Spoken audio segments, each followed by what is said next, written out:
What's up, everybody? Welcome back to Fantasy Football 201. This is a live video that we'll be doing for the next hour and 10 minutes before the game starts. Got a little bit of a late start today, but we will be going over any last-minute decisions that you guys have for your Week 13 slate coming up for these early 1 o'clock games. So we'll go all the way up until the 1 o'clock Eastern time start. The way this is going to work is that if you have any questions about your lineup or your team, that will take a top priority in this video. But if not, I will be going through the starts and sits for each of these games, how I would rank these players, who I would start, who I would sit, etc. So please tune into that. But obviously, if you have any questions, that takes top priority over whatever I'm talking about in terms of each of these individual games. So please be aware of that. And if you got any questions, fire them away in the chat. So real quick, we will start out today by talking about the under 40% rostered guys. So these were last-minute pickups that if you have them, I would recommend playing for this week. So I will first talk about the guys that you'd want to stash at each position, and then we will go through the starts as well. So we'll go through quarterbacks, running backs, wide receivers, tight end, and flex. If you want to see more in depth on this, check out my video that I released yesterday. That has more information about these players and why I would want to have them on my roster. But these are all guys widely available that could help you last minute this week.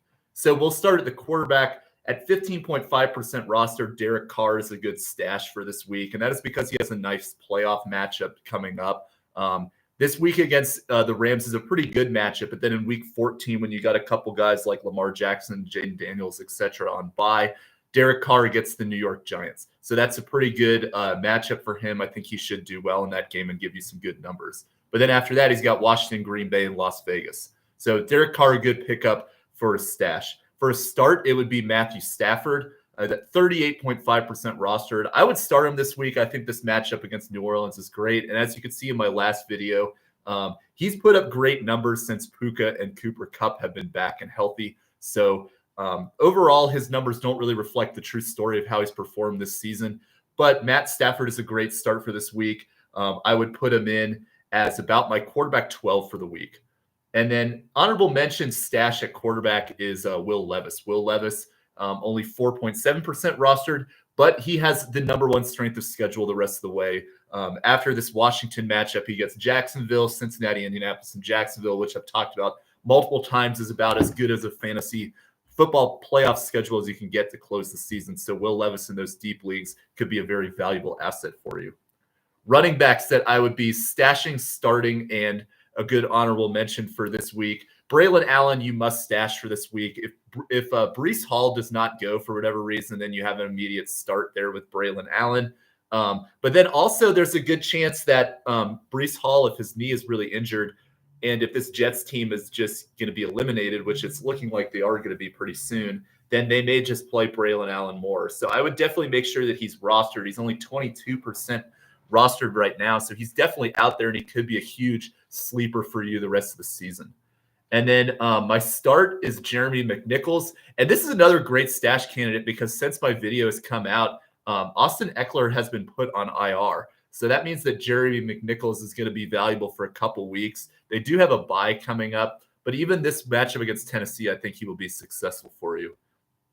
And then my honorable mention, Sean Tucker. Obviously, this is not a great play, but against Carolina, which is a game that they should be winning, I expect them to be dominating. And possibly Sean Tucker does get a touchdown last minute. So that's a very deep DFS play. Next, we will go to the wide receivers. So a good stash at wide receiver is Nick Westbrook-Akine. Same thing that I talked about with Levis. They have a great strength of schedule the rest of the way. He's also had 6 touchdowns over his last 7 games, which is pretty remarkable considering the volume that he's getting. Overall, though, I would not really want to play Nick Westbrook-Akine, but he does have the number one strength of schedule, as I talked about with Levis. All right, question from Michael. PPR, need one. Shakir, Jordan Addison, or TJ Hawkinson? All right, so in a PPR format, who is your other tight end, just out of curiosity? I'm leaning Shakir based on that list, though. I think that is the safest play, and especially in this situation with the weather in Buffalo, I think they're going to be Kelsey. Okay.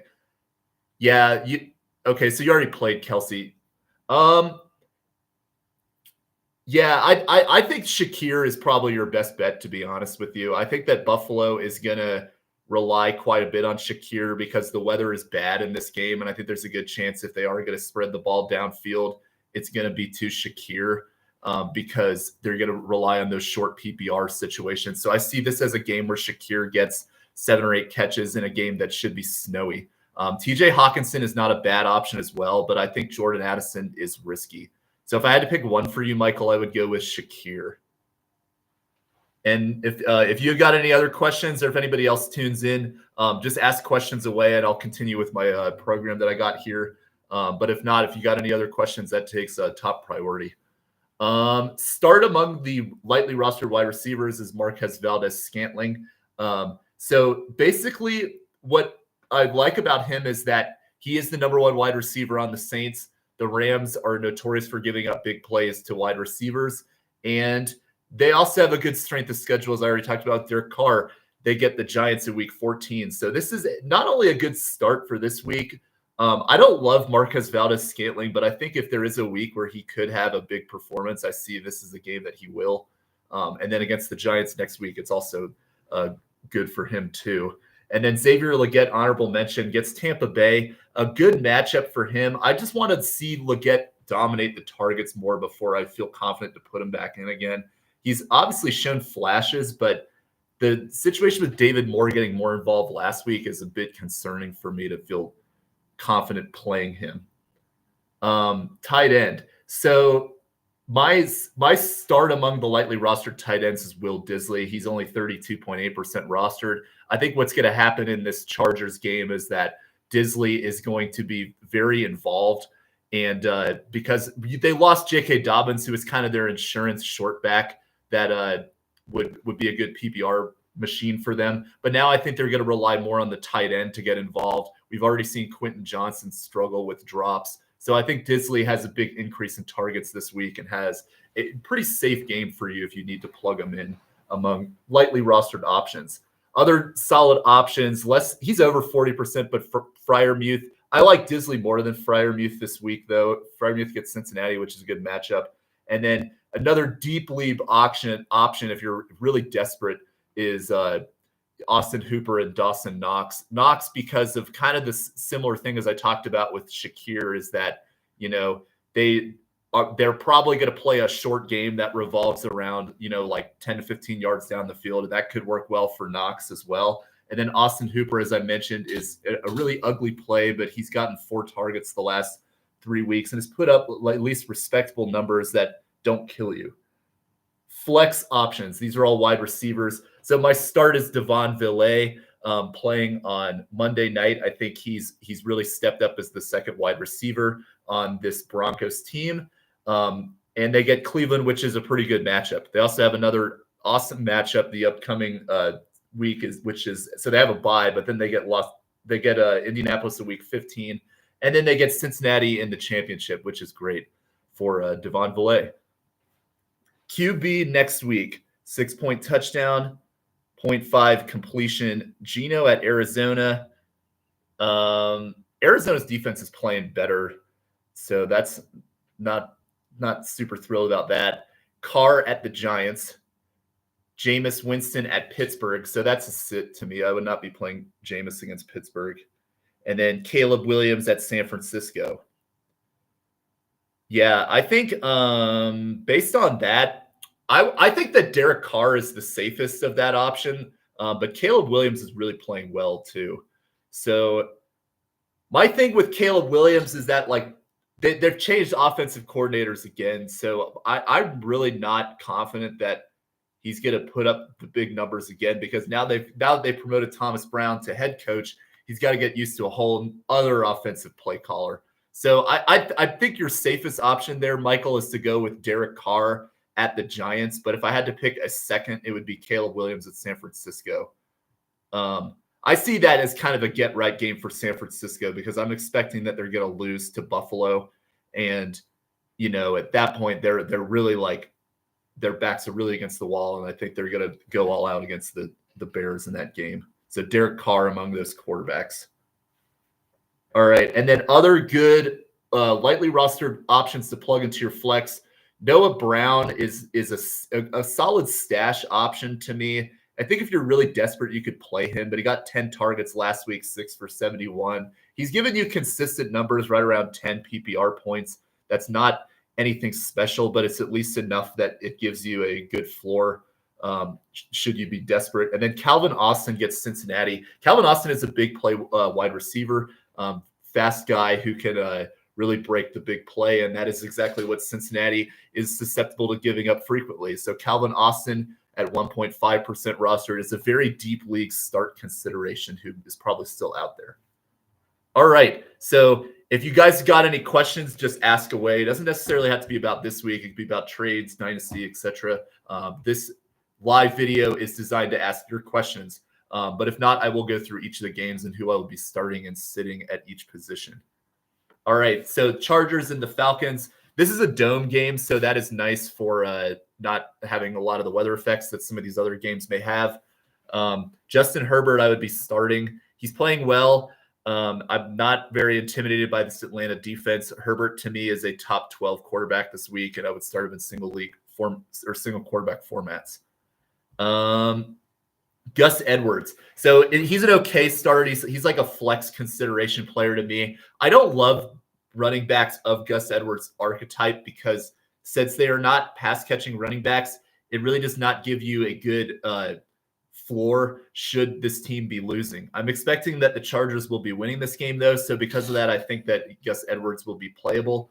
But he's not a guy that I really love. Kind of the same deal with Ramondre Stevenson. And we've seen him really tank in situations where the Patriots are getting sunk this week.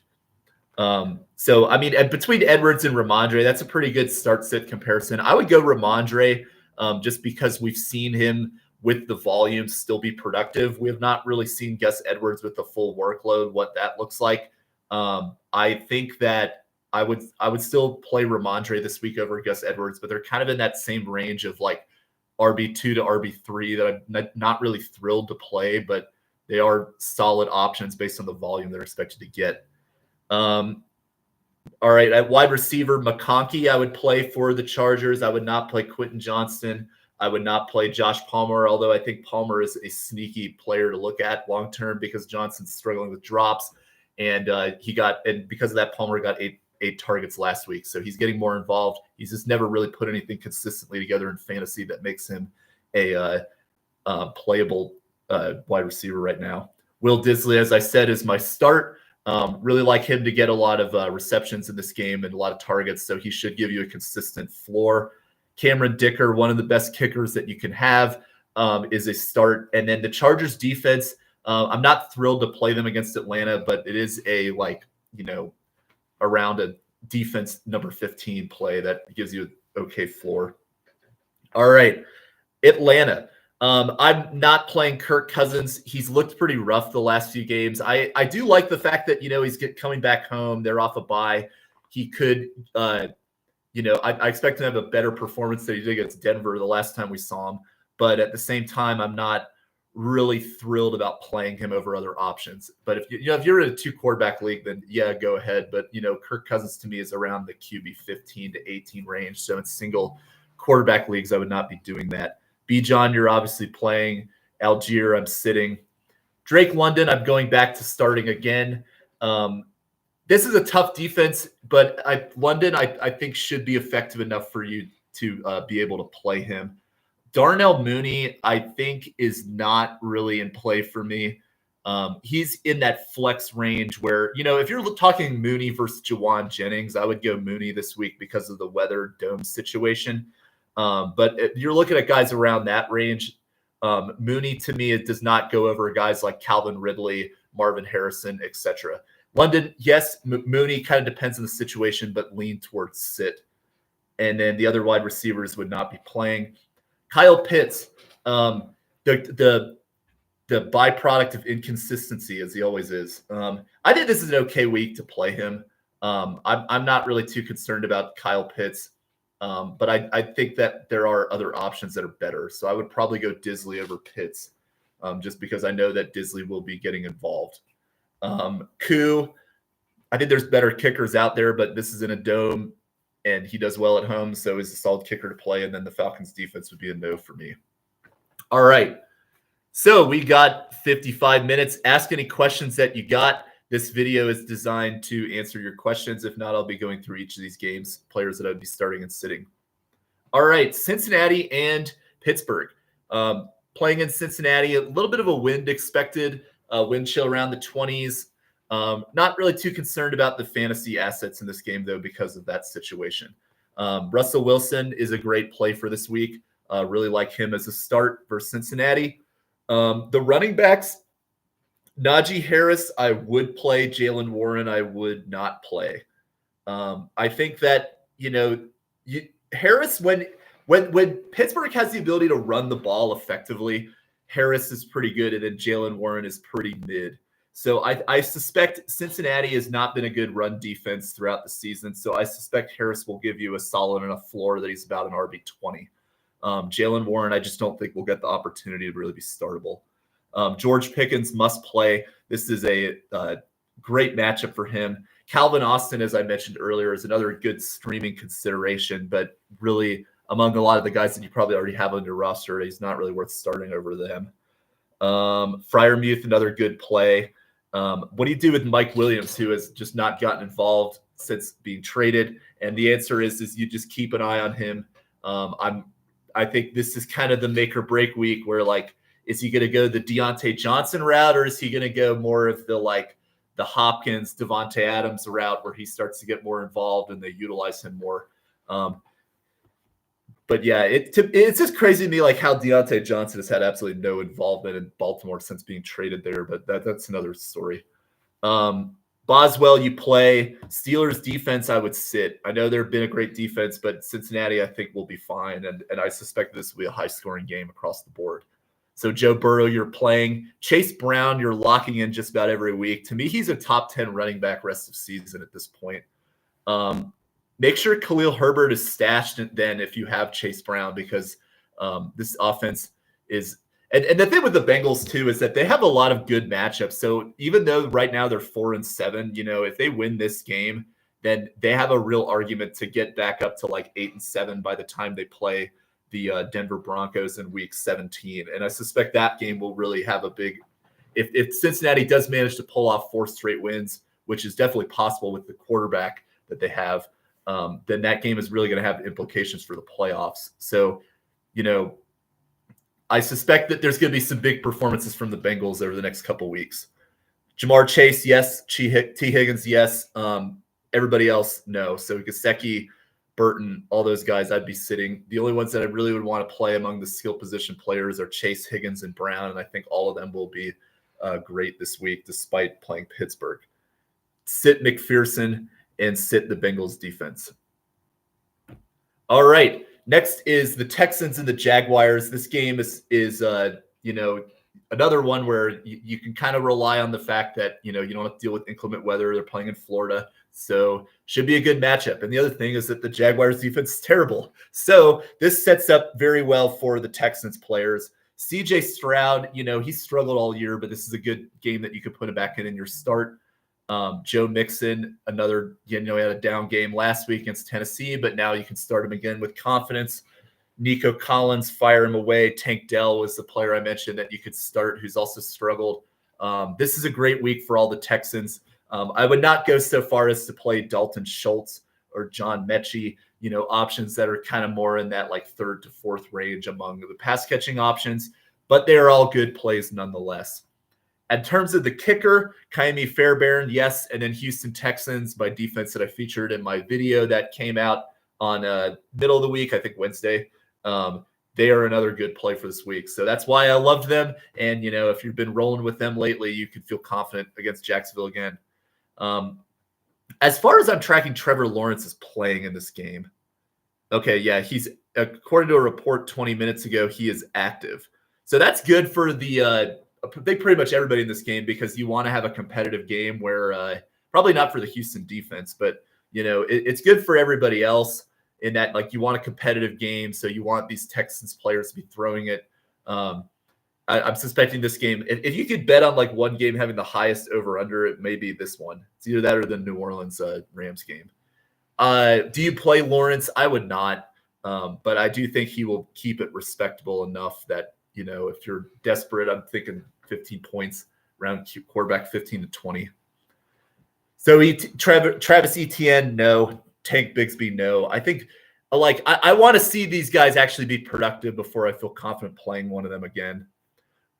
Brian Thomas, I would play now that Trevor Lawrence is there. He's not the best of options, but I think now that he has Trevor Lawrence there, you know, we at least can count on him for getting at least 10 points. I think there are other better plays that you can make, like, you know, Marvin Harrison or Calvin Ridley, I think are better plays. But, you know, we talked earlier about, you know, guys on the fringe like Darnell Mooney and Jawan Jennings. Brian Thomas is easily above them now that Trevor Lawrence is playing.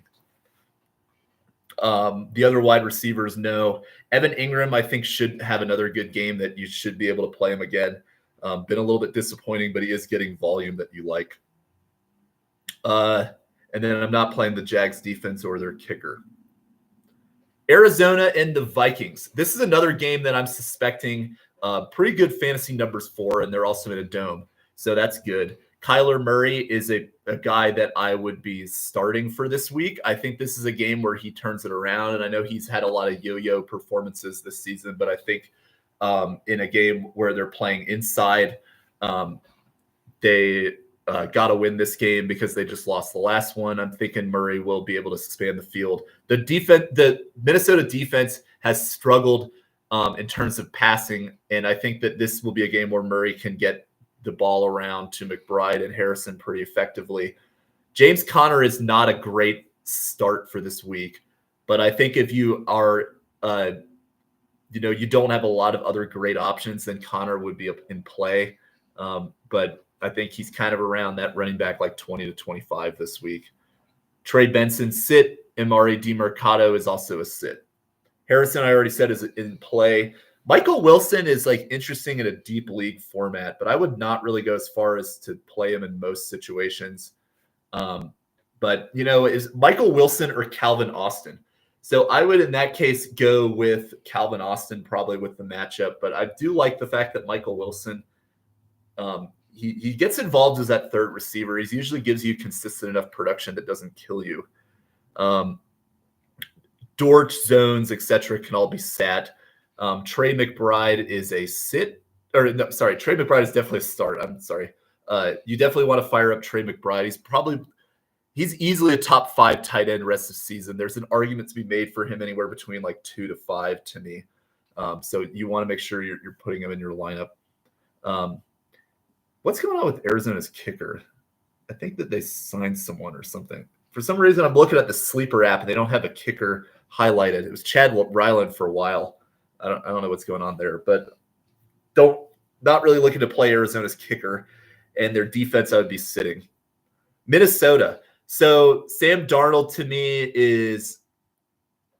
he's okay. I like Murray over Darnold. I don't think that Darnold will give you amazing production by any means, but I don't think he will like kill you necessarily. He's kind of around that same Kirk Cousins range, like QB 15 to 20 to me. Aaron Jones, I would be starting. I like his volume, like his ability to get involved. So Justin Jefferson, you start.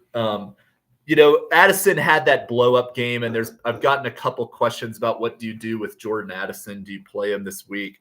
I would not be too keen on playing him because he's had so many up and down games this season that it's really like killed you at certain points this season. So, you know, he had that 22-point game against Green Bay in week 4 in which he had, I think, 2 touchdowns at it. No, he had 1 touchdown.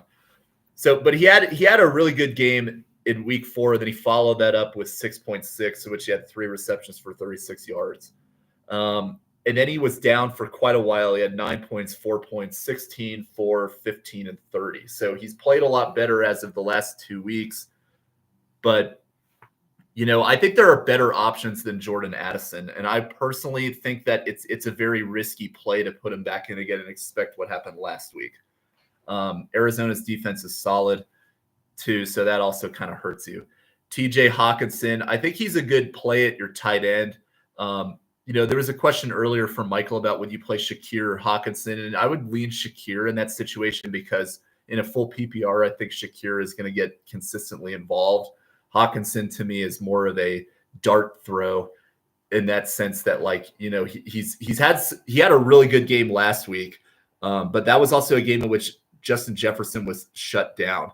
I think among tight ends, he's one of the better options you can get, but just keep in mind with Hawkinson, if he had 2 receptions for 13 yards a few weeks ago. So I want to see a consistent string of production with him to really trust him for sure. But the thing I like about him is that he's got a pretty nice matchup coming up in the playoffs too: Atlanta, Chicago, and Seattle.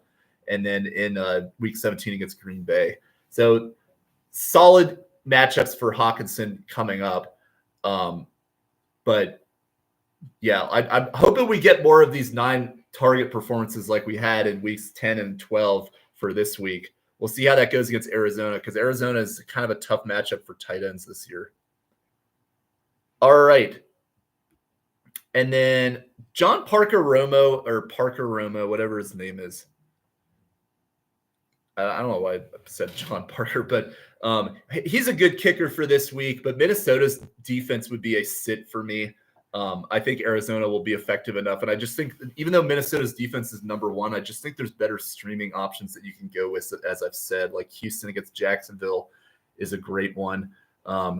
You got Tampa Bay against Carolina. Those are better defensive streams I would be looking to play than plugging in Minnesota against an Arizona team that's desperate. All right, so we have about 40 minutes until the game. So I'm going through all the start sits. Ask any questions that you got in this chat, though, and that will take priority about what I talk about. So if you got any questions for your lineup this week or anything about just your team in general moving forward, ask away in the comments section, and that will take top priority over what I'm talking about. We move to Indianapolis and the New England Patriots. So this is another cold weather game that moderate chance of snow, but I think more so the snow in the Northeast is expected in the evening, so shouldn't really affect this game, but it is going to be pretty cold. Anthony Richardson, do you play him this week? I think this is a week where you could get away with playing him. But I mean, you just gotta keep in mind with guys like him, he's either all or nothing. He gives you 28 points or he gets single digits. So I think you could get away with playing it. If you're going to take a chance on him, I think this is a good week against New England. Cold weather, I'm expecting him to run the ball frequently. I think he will give you a consistent enough floor that you could play him. But he's not somebody that I necessarily love. He's around that, I'd say 12 to 15 range at quarterbacks for this week. Jonathan Taylor is a good start for me. I like him to get things figured out. He's struggled as of late, but I think against New England in this game that they should be winning. Taylor's a pretty good play. All right, the wide receivers for the Colts. So if you had to choose between Pittman, Mitchell, and Pierce, Pittman usually does a little bit better with Anthony Richardson than I noticed that so Josh Downs was kind of more of the preferred player with Joe Flacco, Pierce and Josh Downs. With Anthony Richardson, it seems to be Michael Pittman and Alec Pierce. So, and then Adonai Mitchell is an interesting dart throw who's a rookie. If you had to rank all 3 of these receivers, I'd go Pittman 1, Pierce 2, and then Mitchell 3. But I mean, Pierce is somebody I really would not feel confident playing in most situations because he's totally dependent on the long bomb. Mitchell, to me, just doesn't get enough work right now to be startable.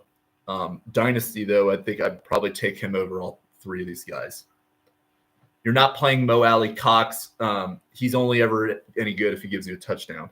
Matt Gay, I think that's a decent kicking option for this week despite the weather. Because, the Colts, they have some of their deficiencies in offense. I think this will set him up for a lot of field goals. He should be a pretty good kicking stream. The Colts defense is a pretty good option too, as a defense you could plug in as a stream. I like them over the Minnesota Vikings personally. And then for the New England side, Drake May, QB 15 to 18 range for me. he's not a great play.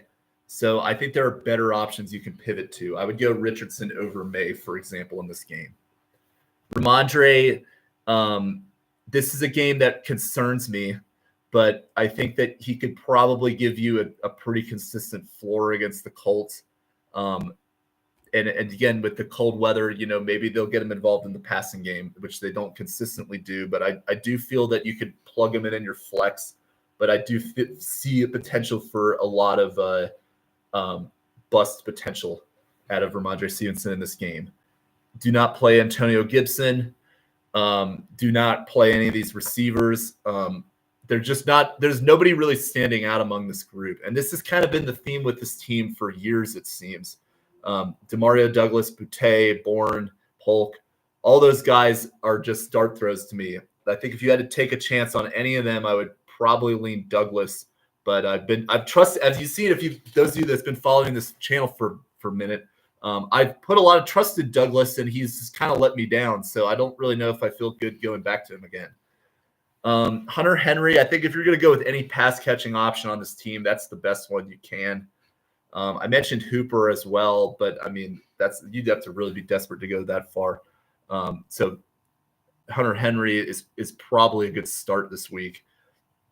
Joey Sly, no, and Patriots defense would be a no. Although, no, that's another intriguing option depending on how Anthony Richardson plays in this game.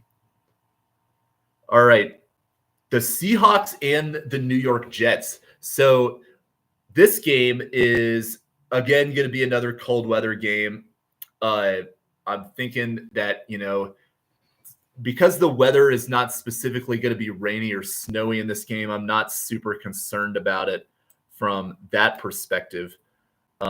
So I think I wouldn't really go into this game concerned with the pass catching options. Just kind of be aware that there is cold weather and a little bit of a wind too, but I don't think it's enough to really change your fantasy projections in this game. Geno Smith is a pretty good play. I would rank him above the two quarterbacks I just mentioned in the last game, Anthony Richardson and Drake May. But he's kind of is not a great option. But I think in two quarterback leagues, yes. Kenneth Walker, play him. Charbonnet, sit him. Jackson Smith and Jigba is a must start. I'm kind of surprised his projections have not gone up higher than they have. But Jackson Smith and Jigba, you definitely want to play. Taysom Hill or Kittle? That is a tough question. I would go Kittle. If you had to pick between one or the other, because I know Kittle is going to be consistent for you. Hill, I think, could have a great game. But if you're just looking at consistency, George Kittle has been the most consistent tight end all season, with the exception of maybe McBride. So Hill, yeah, he had 40 points 2 weeks ago, but there's also a real world where he goes back to scoring 5. So I think that Kittle is safer. But in terms of Taysom Hill, he's in that top 7 to 8 tight ends. So if you got a flex option, you could probably play him. But I would probably, in this case, go Kittle. DK Metcalf is another good start for this week against the Jets. I think everybody's caught on to this by now, but the Jets are not a good defense, so you really do not have to be afraid of facing Sauce Gardner anymore. And maybe you can next year when they bring in somebody that's a better coaching staff than what they got right now. But yeah. I would not play Tyler Lockett, though, among those Seahawks receivers. Sutton or London in PPR? Yeah, man, I would keep going. I would keep rolling with Cortland Sutton, to be honest with you. Although Drake London is great, but I think if you had to pick one, Cortland Sutton is on fire, and they get the Cleveland Browns. I would be rolling with him. I think that Drake London is they're both startable players, though. But if you had to pick one, I would personally go Cortland Sutton over Drake London. What are your other Braden? What are your other options of players that are in your lineup? I'm just kind of curious if you could plug in London somewhere else. Seattle's tight ends I would not be playing, going back to that Seahawks and Jets game. Jason Myers, I would prefer not to play him, but I think you can get some pretty good numbers out of him, though. Okay, so you already started Neighbors and Amon-Ra. Okay, yeah. Yeah, I would just go with Sutton, to be honest. I think you get a better floor and you get a higher ceiling, in my opinion. London, we've seen some disappointing games of late, and I think part of that is contributed to Cousins, and they got a tough matchup against the Chargers. So I think Sutton is just a better play to me than Drake London this week. We will move over to the Jets. Well, first of all, the Seattle Seahawks defense is a pretty good streaming defense in that game. So I think if you're looking for a defensive stream, that's a pretty good option too. That's probably out there. Aaron Rodgers is a sit, as I've already mentioned. Let's take a look at Breece Hall and see if there's any updates on him. He is active for week 13. That just came out like 30 minutes ago. So, yeah, you're putting Breece Hall in. But still, as I already has mentioned earlier in this video, stash Braylon Allen, because I'm telling you, this Jets team is what is their record now? It's 3-8. I thought they had 4 wins, but I guess they only have 3. So yeah, I mean, if this team loses this game, which I'm suspecting they will, like they're going to be done. And I think there's a good chance they just see what they have with Braylon Allen and rest Breece Hall for business decisions. So yeah, just keep an eye out for that and make sure Braylon Allen is on your team. Dylan, start James Conner or Juwan Jennings. You definitely want to start James Conner. I have a lot of concerns about Juwan Jennings against the against the Buffalo Bills. You've got the weather concerns, which is definitely 1. 2, Trent Williams is inactive again. 3, this team has struggled. And then Brock Purdy, is he going to play? That's another question mark right now. And so at this point, this is a Sunday night game. If you're relying on Jennings and then Purdy does not play, like you really don't have a lot of other options. So for me personally, I would go James Conner. Don't love the matchup with Minnesota, but I just feel that it's a safer option for you. Juwan Jennings, to me, has a lot of question marks based on a lot of variables. And like I said, that's a Sunday night game, so you really have run out of options if Purdy is out. Going back to the Jets, Garrett Wilson and Devontae Adams, you continue to play them, but Adams to me is kind of more in that range of receivers that are like around Marvin Harrison, Calvin Ridley, instead of up with the guys like Pickens and Sutton, guys like that. They're kind of more in that wide receiver 2 to 3 range to me. Garrett Wilson, though, you definitely want to play. Do you play Tyler Conklin? He's getting some target volume. No problem, Dylan. Let me know if you got any other questions. It doesn't have to be for this week, or if you got some stuff for other stuff on your lineup, just ask away in the comments. And anybody else who's watching, like, I'm talking about start sits for all these games, but if you got any questions and just about your team or fantasy football in general or anything else, just comment below. Tyler Conklin is an okay play for this week, but there are better tight ends that get consistently involved. He's more of a DFS play. Anders Carlson is a sit, and then the Jets defense is a sit.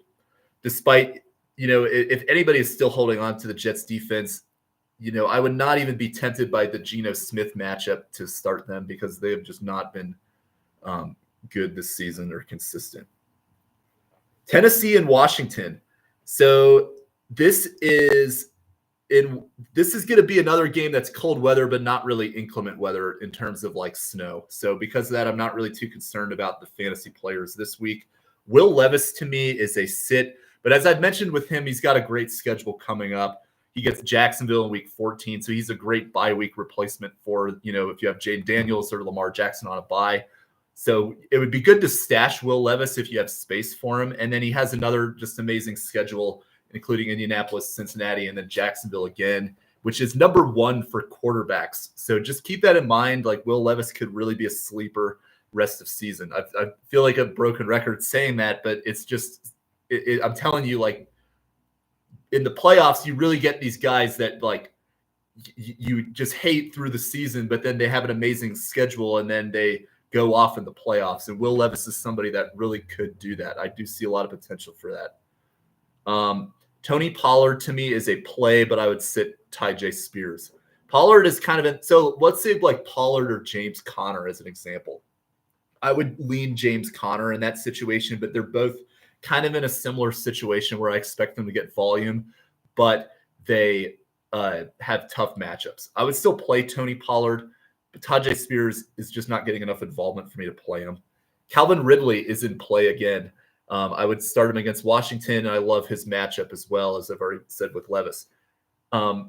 Nick Westbrook-Akine is a good stash. I probably would not play him this week unless you're really desperate, because I think there's a real chance that anytime that you get like 6 touchdowns in 7 games, but you're consistently scoring around like 10 to 15 points, that to me is just a recipe for a disaster potentially if you keep relying on that, because he's just not giving you consistency in his targets and volume. So I mean, you could gamble again, but I would personally not do that with Westbrook-Akine. Chigakonkwo, kind of the same thing. He had a big touchdown last week, but I don't expect that consistently, and he's a sit. I would sit the Titans defense and Nick Folk as well. All right. Washington. So Jaden Daniels, you're obviously playing. This may not be I just keep in mind with Daniels, like he got really lucky last week with his numbers. Because if you weren't really following that game, like he did not have great production in the first like 3 quarters. And then he blew up in that 4th quarter, and that saved his fantasy day. But he's kind of struggled the last few weeks. So, I mean, you're playing him against Tennessee, but at the same time, I don't have huge expectations that it's going to be like this is going to be like a smash matchup for him. So just keep that in mind with Jaden Daniels. He's heading into his bye, so we'll kind of monitor this as it goes along. Brian Robinson and Jeremy McNichols are both in play. I know this is a tough matchup against Tennessee, but Washington is so reliant on the run that I think both of them will be very effective. Terry McLaurin is a start. Noah Brown for me is somebody that should be rostered, but I would not start him. I want to see another 10 target performance from him before I really, feel confident plugging him in there. Zach Ertz, I think this is a good play. He's been one of the most underrated tight ends this season, and he was widely available on waivers. I think this is another good week that you could plug him in for your lineup this week. He's around tight end 12. So if you're looking Disley or Ertz, I would probably go the upside with Disley. But these are guys that are kind of in that same range. They're both reliable assets that you could plug in at your tight end, and you could probably get pretty consistent numbers for you. Zane Gonzalez is a pretty good kicking option for them. The Commanders' defense is good just because they're facing Will Levis, and as you saw in the last game, he threw a pick 6, and he takes a lot of sacks. So because of that, I think the Commanders' defense will be a good stream for this week, and I would plug them in. All right, we have less than 30 minutes until the games start. Ask any questions that you got. This is geared specifically towards your questions, and they take priority. And right away, we get one from Johnny. T. Higgins versus James Conner for flex PPR.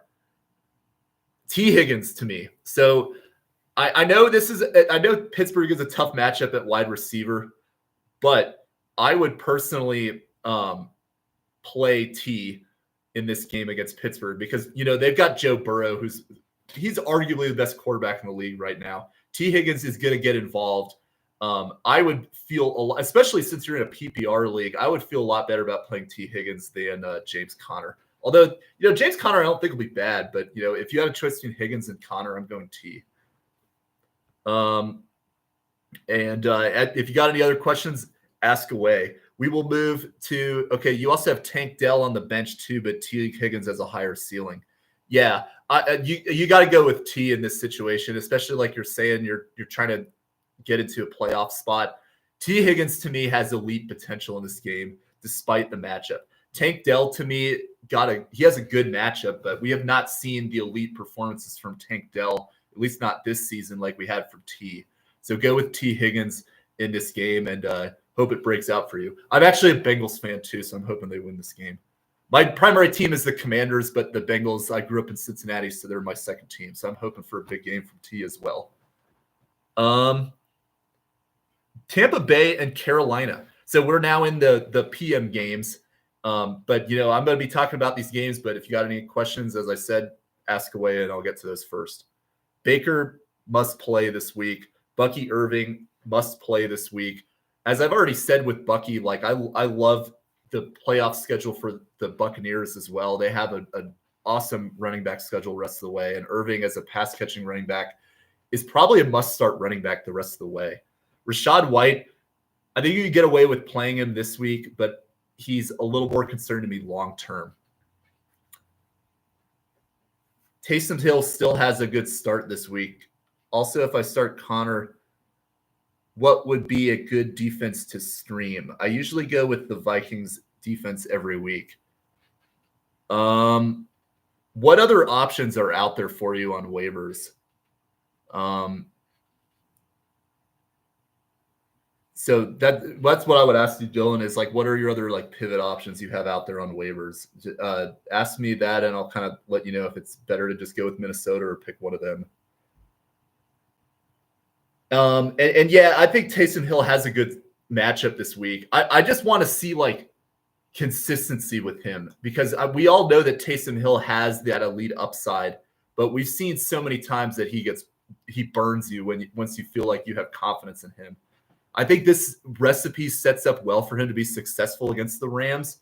But we've been fooled with him many times that I've gotten to the point where I don't trust him very often, if you know what I mean. So, but yeah, let me know what those other defenses that you can pivot to are. Mike Evans is a start for this week. I would not start any of the other Tampa Bay wide receivers despite playing the Panthers just because I don't know what kind of consistency you're going to get from any of the other guys. If you had to pick any of them, I would go with Sterling Shepard, but that's not somebody that I want to put into my lineup. Cade Otton, if this is a great week to play him. I think that, you know, what we saw last week, he didn't get a lot of target involvement, but I think this week against Carolina, which is a defense that really struggles against tight ends, he's going to be a great play for this week. You can plug him back in, top 10 tight end for this week.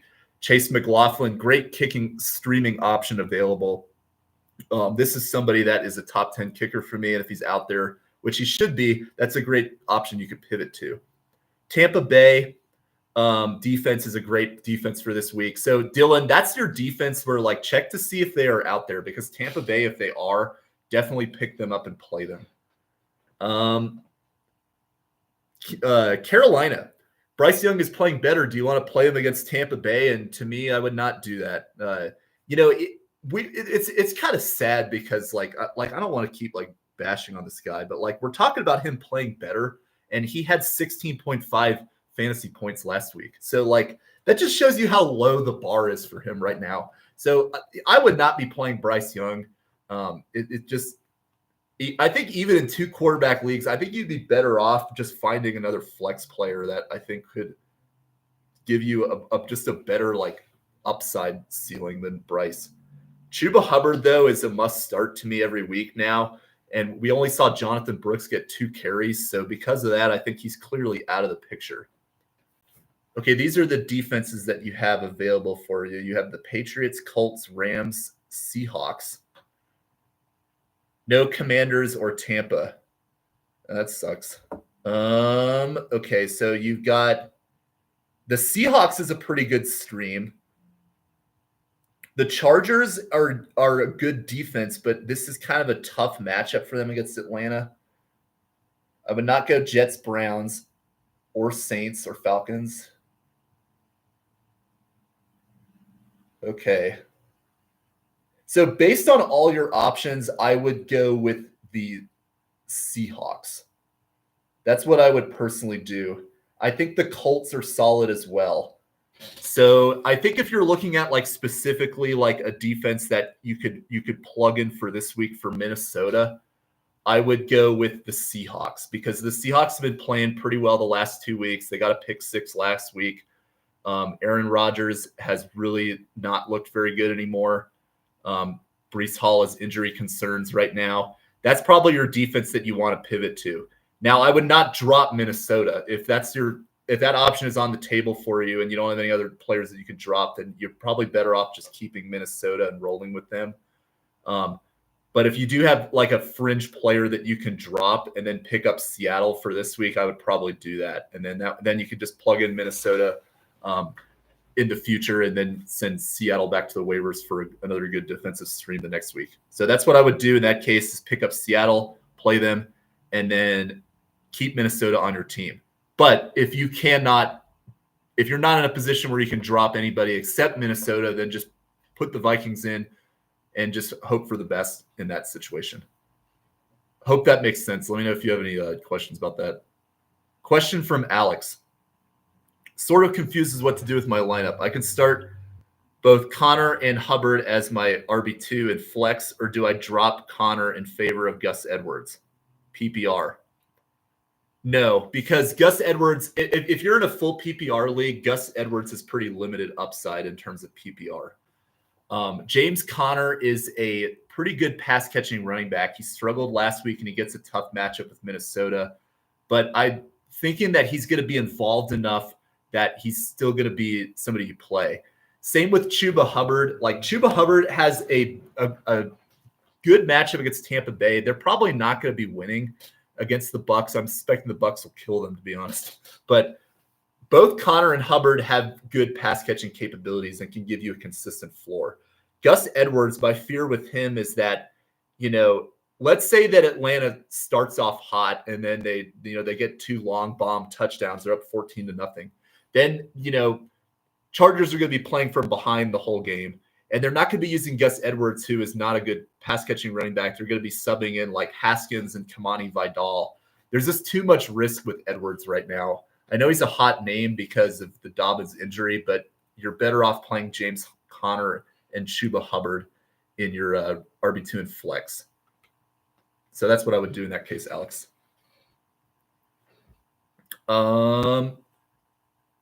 Okay, so we were on the Carolina wide receivers. Leggett, I like Leggett the most of these receivers. I would not really want to play any of them if I don't have to.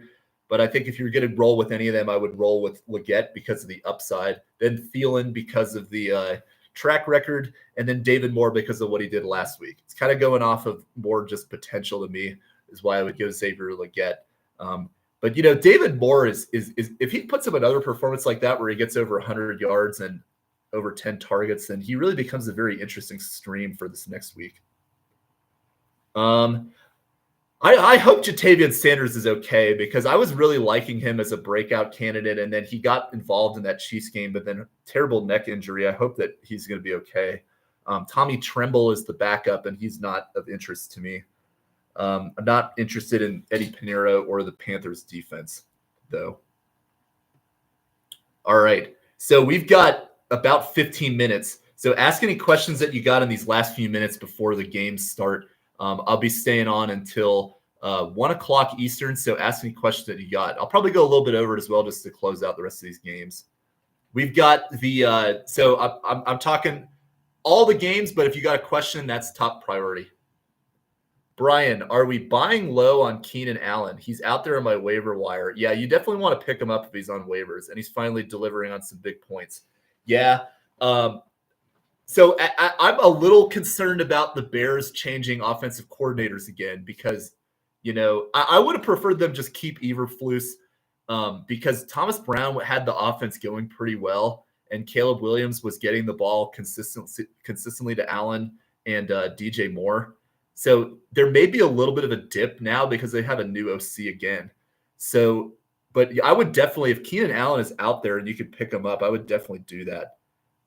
So who would you drop, though, in that case? So let me know what your options of players you're thinking of dropping are, Brian. 15 more minutes, so ask any questions you got before the games start. We'll move to the Rams and the Saints in the meantime.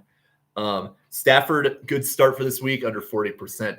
Bo Nix or Levis? That's Bo Nix to me. Love Bo Nix rest of season.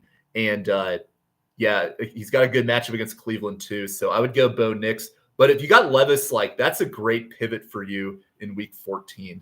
So hold on to Will Levis. He's going to get Jacksonville during Bo Nix's bye. So, but roll with Bo Nix on Monday night this week. Kyron Williams, good start this week for the Rams. We've got Nakua and Cup are just every week you plug and play them despite the matchup. Demarcus Robinson, I would not start despite playing the Saints. And I think there's better options out there for you. And then the tight ends for the Rams, I'm not interested in either. Joshua Carty is a pretty good kicking stream because they're playing in a dome, and I'm suspecting it to be high scoring as well. And then the Rams defense, no. All right. My bench currently is John Brooks, Tank Dell, Adunze, Braylon Allen. I'll probably drop everyone but Dell if there are better options. So don't do that with Braylon Allen. I would hold on to him for sure. I think that Jonathan Brooks is droppable. And I think Tank Dell, like if you had to choose between I would keep Dell. Adunze versus Allen, like I would probably lean Keenan Allen in that case as well. But Jonathan, I think what I would probably do is just switch out Brooks for Keenan in that case. But I would not drop Braylon Allen, Brian. I think that there's a lot of potential with him rest of the season. There's a good chance. I think Breece Hall's already got a knee injury. They may just sit him the rest of the year if they get eliminated after this week. You think weather could also be a factor for that Niners-Buffalo game? Yes, I do. I think that, in games like that with a lot of snow, like you're going to see more Christian McCaffrey, you're going to see more James Cook. You may see more Ray Davis as well. So that's another player that you should keep an eye on is Ray Davis. I think that in terms of the pass catching options, like they're going to be more like short field options. So like Kittle is going to be effective. You could see some involvement with probably McCaffrey's going to get some good short yardage situations. Maybe they could use Jennings as a possession receiver in that as well. But I'm a little more concerned with Jennings because I don't really know if they're going to play Purdy or if they're going to play Brandon Allen. So, yeah, definitely. And I think for the Bills, the receivers that are affected is you're going to see more Khalil Shakir because he's more of a short yardage PPR guy. You're going to see less of Amari Cooper, who's a downfield guy. So that basically, in all situations, I'd be sitting Amari Cooper as well. So yeah, I think that could be a big factor, and that's a real good point, Dylan. For the rest of the season, is you really got to pay attention to that. Kicking too, especially in weather, is big time affected. So both Tyler Bass and 49ers kicker, which I believe is still Jake Moody, you want to pivot from them if possible. Can't believe I was so worried about Breece Hall and his injury concerns, but yet I drafted CMC first overall. Yeah, I gotta say, like I had in one of my leagues, I had CMC, or I had the number one pick and I took CMC too, but I took Jordan Mason, so thankfully I was able to pivot out of that. But yeah, I think that like CMC just has so much upside though that like I think you still have to take him number one over Breece Hall with just the track record. So like, I don't think that's a bad decision in hindsight for you, Alex. It's definitely like what I would have done in that situation, but I'd be interested to see how he does tonight because he's got a good matchup. They've got the snow. If CMC does not do well, this is going to be really concerning for him long term. All right. So, yeah, if you guys got any other questions before these games start, just let me know in the comments, and I'll get to that right away. Where were we at? We were on the Rams and moving over to the Saints. So, Derek Carr, he's not a good – I mean, he's a solid pivot for this week to play, but I would not really love to play him necessarily. I traded CMC and Bird earlier on for Jaden Daniels, Garrett Wilson, and Jalen Warren. Yeah, I think I think that's like a solid deal. I can understand like why you did that because of the CMC injury. Like Jaden Daniels has been good, obviously, and then Garrett Wilson and Jalen Warren. I think those are like Garrett Wilson's solid. Jalen Warren has upside if Najee Harris gets hurt. So. Yeah, did you have Jordan Mason on your team? I'm just kind of curious. So let's see. Oh yeah, so Alvin Kamara for the Saints, definitely want to play him. Go to Taysom Hill, who's probably going to get running back / receiver. this is the big wild card for the week is what he does, and really for the rest of the fantasy season, because if Taysom Hill has another performance like he did in week 11, then this guy is going to be just an absolute gold mine for you the rest of the way. But as I've already said, that like, so where do you rank Taysom Hill at tight ends? We'll just kind of have this discussion real quick. So he's obviously behind like the Bowers, the Kittle, the McBride, the Kelsey. After that, I think based on the matchups this week, I would probably prefer to play Otten and Hawkinson over Taysom Hill. But then after that, like I think Taysom Hill is probably number 7 to me on the week. So I think that just because of the massive upside and the massive void that needs to be filled on this team, like I would be comfortable playing him again. But there's just a lot of concern for like what he does consistently is he gives you this amazing game and he follows it up with absolutely nothing. So just be on the lookout for that because Taysom Hill is notorious for doing that throughout his career. MVS, as I've already mentioned, is a good play for this week because he is a receiver that is a big play, long bomb touchdown guy. I suspect that if he's going to have any game where he breaks free, it's going to be against the Rams, which has given up breakout performances to receivers all season. I think MVS is a good play for this week, although I really do not like him as a fantasy player in general. I would not play the other Saints receivers. And that's the other thing is that, I mean, these other guys that they have because of Olave being injured and Rashid Shaheed being injured is you have like just a huge void at wide receivers. So MVS, Taysom Hill, they have a huge opportunity in front of them. And if the Saints can continue to involve them, they're both just absolute bang for your buck players that are great value. Okay. Juwan Johnson, Foster Moreau are going to be sits for me this week. And then Blake Grupe is a good kicking option. Saints defense are a sit.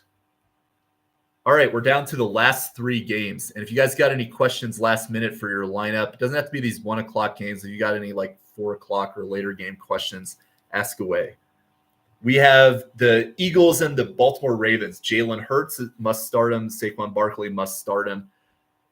If you're looking for a real sleeper player to have on your bench, make sure that Kenneth Gainwell is rostered because Saquon has been killing it this season.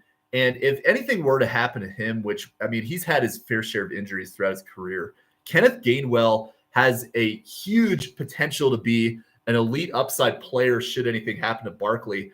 And yet he's only like 2% rostered in ESPN leagues. So this is an amazing handcuff that's just sitting out there for free. So I would make sure that Gainwell is rostered. I mean, there were some questions earlier about guys that are in the drop range, like Jonathan Brooks. If you have Jonathan Brooks versus, Kenneth Gainwell, I'd rather have Gainwell just because of the upside of what you could get from a Barkley injury and then plugging Gainwell into an offense like the Eagles. So just keep that in mind. AJ Brown must play. Devontae Smith, I'd be sitting despite the fact that he might play because he's dealing with a hamstring. It's just kind of a mess. And then you don't have a lot of other games that you could really pivot to beyond that. Jahan Dotson, etc. After that is our sits. Dallas Goedert to me is a player I'd be wanting to sit in this game too. But I do think he is probably a better option than some of the guys out there like Ertz that you could go to as well. Jake Elliott, I would be, you could probably start him, but I'd kind of prefer the dome kickers in that situation than Elliott. The Eagles defense, I would be sitting despite the fact that they have played pretty well in recent weeks. All right, so ask any last-minute questions that you got. We will close out with these games, but I will stay on until we finish the analysis of the Monday night game. So any other questions that you got, ask in the comment section below. Lamar Jackson, play him. Derrick Henry, play him. Justice Hill, he got a long touchdown last week, but I would be sitting him. But I mean, if you're looking at those lightly rostered pivot options and you're really desperate for flex, I think it wouldn't be a bad idea to plug Justice Hill in there. But it's just there's so many other better options, especially since nobody's on a bye right now. Zay Flowers, I would still play despite the tough matchup. Even if he draws Quinion Mitchell, I think that just the fact that it's Lamar Jackson, it's the Ravens, he will create plays that allow Flowers to get open and be effective. Zay Flowers, to his credit, like he was the only player that has matched up with Patrick Surtain, who's the best cornerback in the league, and just completely eviscerated him. That's when he had that play, if you remember, a few weeks back, where he was about to get tackled, and then he dodged out of that, and then he ran around like 5 other guys to get a touchdown. So I'm thinking Zay Flowers will be fine, despite the fact that he's got a pretty tough matchup with a good rookie cornerback. I ended up missing out on Jordan Mason. My core RB all season has been Montgomery, Connor, and Hubbard. That's a pretty good like pivot option to go to when you don't have CMC though. They don't trade option, and there wasn't really a ton of quality on the waiver wire. Yeah, that's always tough, man, when you have like league mates that don't really trade. It kind of makes it like kind of a bummer because I find that to be like fun in fantasy to just like try to switch things up and just kind of like almost play it like a stock market where you're like betting on certain guys that are going to break out and trying to capitalize on certain players' value to get better guys. So it kind of sucks when you don't really get to be in a league that like gets to do that very often. Do you play Rashad Bateman for this week? I think he's an okay play. I don't love him, but he's kind of in that flex tier range. So Bateman or Juwan Jennings. I'd probably lean Jennings in that case, but I think Bateman, there's a real argument to be made that he can have a good week too against the Eagles. Deontay Johnson is not rostered anymore, but you should not play him because I think, let me just check real quick, like how many receptions has this guy caught since coming over to Baltimore? And that would be 1. So like 1 in 4 weeks. It's crazy. I really wish he just stayed on the Panthers. That would have just been better for fantasy. Mark Andrews, you could play him for this week. Isaiah Likely, do not play him. Do not even roster him anymore. Justin Tucker, you could play him. And then Baltimore Ravens defense, you would sit. So this is a hot take. I'm going to talk about this in more depth in my video on Monday. But Justin Tucker, going into his bye week, you can drop him. I know that he's the number 1 drafted kicker, but just on the season, this guy has not been anything like special necessarily. His current rank right now is kicker number 9, despite not having a bye week. You've got guys that I've talked about like every year that you pick up on waivers. Like this year, it's been Jake Bates. You got Cameron Dicker, who's kind of on the fringe. Last year was Brandon Aubrey. These are guys that are just better options than Justin Tucker. And, you know, with Tucker going into his bye week, like don't feel like you have to hold on to him because at the end of the day, you can find somebody on waivers who will give you just as good a production as him. So, yeah, but I'll talk more about that in the video coming up on Monday. The Sunday night game, there got some questions earlier about like, what do I think of the weather effects on that game? And I think that it is going to have a pretty significant effect. If you scroll back to what I talked about earlier, I'm suspecting more running. I'm suspecting more short yardage passing. And especially if Brock Purdy does not play, then that's really going to limit their upside even more. You know, it looks like he is going to play based on the reports that are out right now. But, you know, we've been fooled before with some of the San Francisco reporting, a.k.a. the Christian McCaffrey week 1, where they said he was going to play, and then they all of a sudden said that he wasn't going to play. So this is a good week to play CMC. Because of the Purdy news, I would just sit him in all situations because I do not want to get burned and then have to pivot to Brandon Allen. Either that or Jameis Winston, which I would not want to do either. And then, so yeah, as I said, McCaffrey, you could play him. I'm pretty much sitting the majority of 49ers wide receivers. If there is going to be one that I play, it would be Jennings. But Deebo Samuel, to me, is a must-sit until proven otherwise.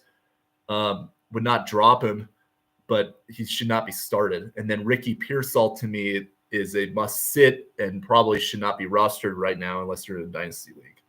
George Kittle, you must play him to me.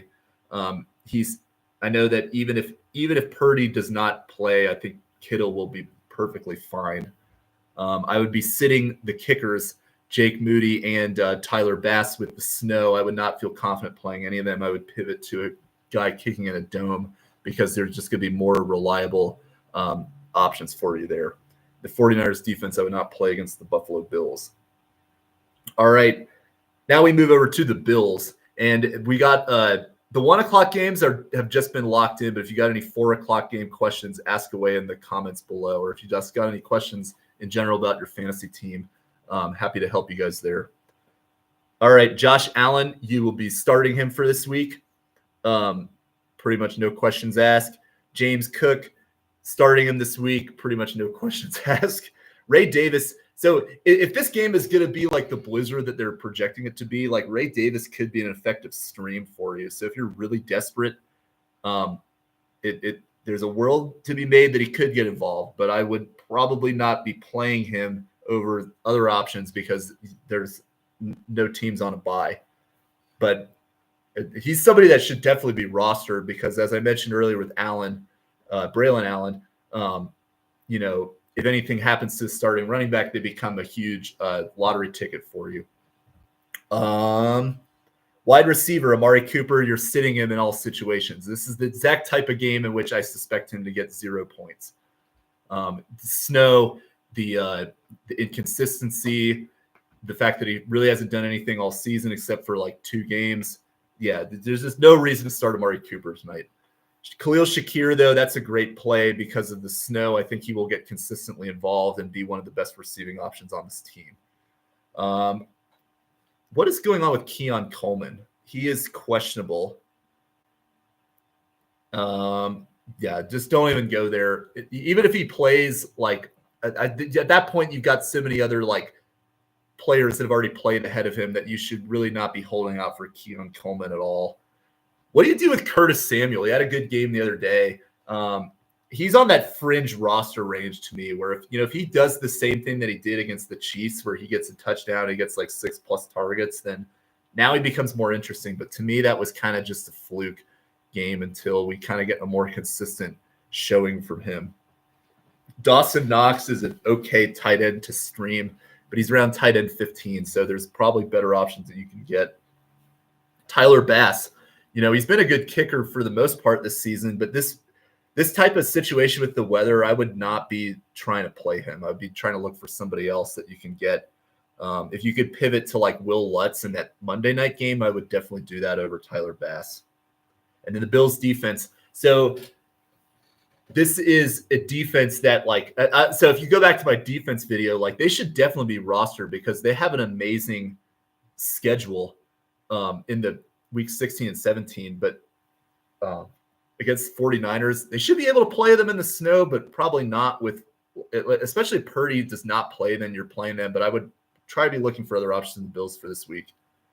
Went with my gut and started Jennings over Connor. Pray for me, fellas. Will do. Hope that goes well for you. Let me know how your week goes for you, Dylan. And we will go to the Monday night game. If you got any last minute questions, we covered pretty much all the games today, but if you got any last minute questions about these afternoon games, last minute guys that you're trying to lock into your lineup before we get to the PM games, ask away. And if you got any other questions like Dynasty or, what do you do for playoffs or future weeks like that, just ask them in the comments below. We've got the Browns and the Broncos, the Monday night game. I'm suspecting this will be a pretty good fantasy game as well. Jameis Winston, are you playing him against Denver? No. Jameis does have some interesting matchups later on in the season. He's got Kansas City in week 15, which is their defense has kind of been struggling lately. And then he's got Cincinnati in week 16. So if you're looking at, the semifinals of the fantasy playoffs, like Jameis Winston becomes very interesting to me against Cincinnati. I think that's the exact type of game where he could break out and get like 25+ points. But tonight against the Broncos, like I'm not playing him.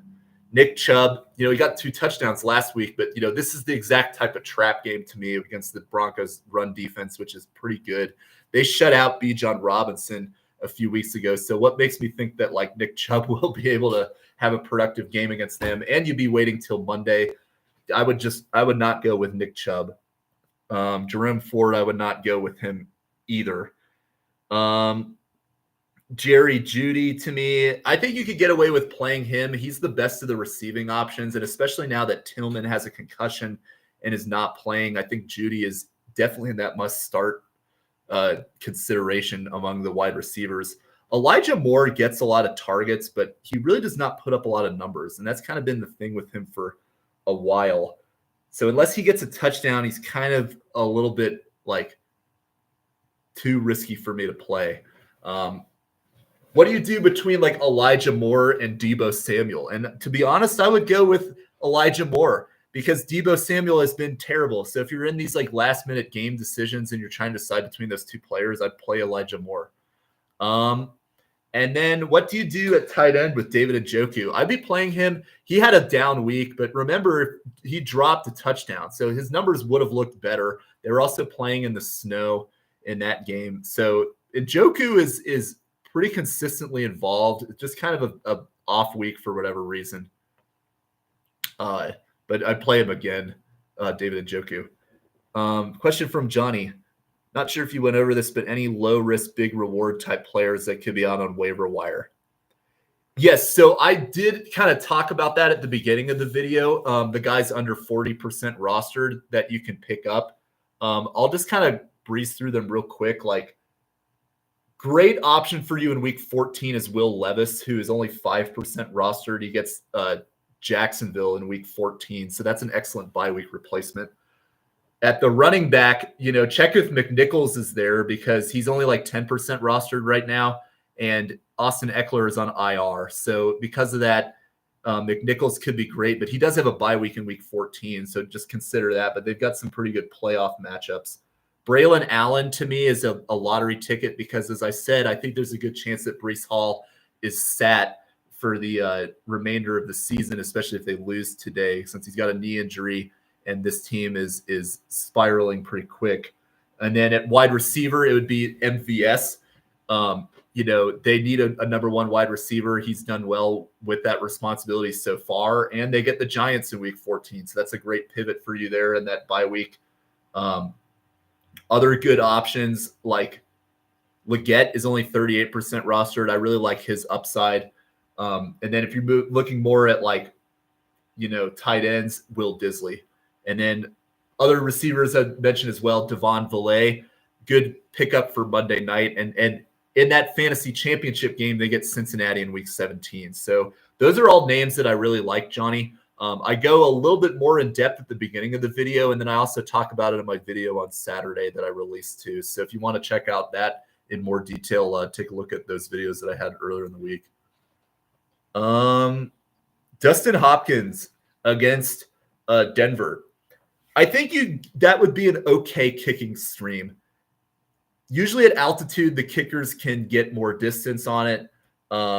Hopkins has not really been a great kicker for the most part this season in terms of fantasy production, but I think this is a game where he may be startable. Probably would not be actively trying to do that, though. I'd be sitting the Browns defense. And we will move over to the Denver Broncos. So we had a question earlier from Odyssey G about Bo Nix. Start him for this week. I definitely would do that. To me, Bo Nix is almost in that must-start range. He's pretty much creeped up into the top 10 for me. And I think there's arguments to be made that he could be started over some of these guys that are, we've traditionally viewed as must start, like Kyler Murray. I think there's a lot of situations now where you can go like Bo Nix over Kyler Murray. All of these Broncos running backs, I would be sitting. And I talked about earlier, like I would almost be comfortable dropping all of them too, because not only do they have the bye, but they all are in a timeshare where you just can't rely on any of them. Javonte Williams, Estime, and McLaughlin. So don't wait out to play these Broncos running backs. I'm thinking that, there's just going to be too much inconsistency and you can't really rely on any of them. So I would definitely not start the Broncos running backs, but you can start Bo Nix for this week. Cortland Sutton must start. We got a question about him earlier. So I would definitely play Sutton. And in that question specifically, it was asked about Sutton versus Drake London. And yes, I would probably go Sutton over London. I know London's already been locked in for today, so you can't really change that at this point. But Cortland Sutton, great play. Devon Villay, as I mentioned, among the lightly rostered guys, he's another great play against this matchup for Cleveland. The other guys for Denver are just more of a dart throw right now. Troy Franklin, Lil Jordan Humphrey, Marvin Mims, if they get a touchdown, they're fine. If they're not, then they really kind of kill you. So unless any injuries happen, they're not really relevant. And then the tight ends on this team have not been relevant either. Will Lutz. So Will Lutz to me is the kicker that you want to pivot to this week if you have any affected by the cold weather. So let's say that I brought this up earlier, but let's say you have Jake Moody in San Francisco. They're playing in a blizzard. Like, do you want to really put Jake Moody out there who's already had his issues this season with accuracy? And that would be an absolute no for me. And so I'd be looking to Will Lutz, who is out there in a lot of leagues still. I believe right now his roster percentage on Sleeper is 26%. So like in about every 3 out of every 4 leagues, he's out there. So you definitely want to pivot to Will Lutz if you can for this week. If you've got any games affected by the cold weather, I think Lutz in the altitude against the Browns defense that's solid enough to keep it competitive, and a Broncos team that got some running back concerns and issues. There may be a lot of field goals in this game. So I really like Will Lutz as a good streaming pivot option. And then the Broncos defense this is a good week. You could play them again. Love Jameis, but he's very turnover prone. So because of that, I think you can safely pivot to the Denver Broncos and they will be effective for you. All right. So we have gone through all the games for this week.